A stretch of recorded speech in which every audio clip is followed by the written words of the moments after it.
கண்ணாடி அறை சேவையின் மூலம் திருப்பாவையை மக்களுக்கு விளக்கும் வைபவம் ஸ்ரீரங்கம் ரங்கநாதர் திருக்கோவிலில் ஒவ்வொரு ஆண்டும் மார்கழியில் நடந்து வருகிறது.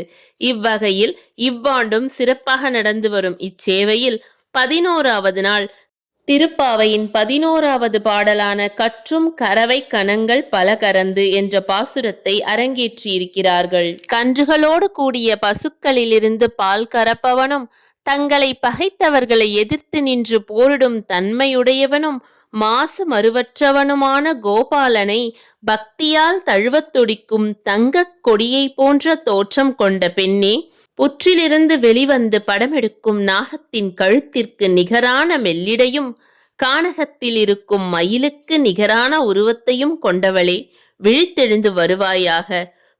தோழியர்களோடு உன் வீட்டு முற்றத்தில் வந்து நின்று கண்ணனை போற்றி பாடிக்கொண்டிருக்கிறோம். கேட்டும் நீ அசையாமலும் பேசாமலும் உறங்கிக் கொண்டிருக்கிறாய். அர்த்தமற்ற உறக்கத்தினால் உனக்கு என்ன பலன் கிடைக்கப் போகிறது என்று தோழியை அழைக்கிறார்கள். தோழியர்கள் கூட்டு பிரார்த்தனைக்காக தோழியை அழைக்கிறார்கள். இப்பாசுரத்தின் மூலம் ஆண்டாள் கூட்டு பிரார்த்தனையின் மகிமையை விளக்குகிறார். அதனால் மார்கழியில் அனைவரும் ஒன்றாக இணைந்து ஒரு வைபவமாக மார்கழியை கொண்டாடுகிறார்கள். நாமும் இதில் ஐக்கியமாகி இறைவனை சரணடைவோம்.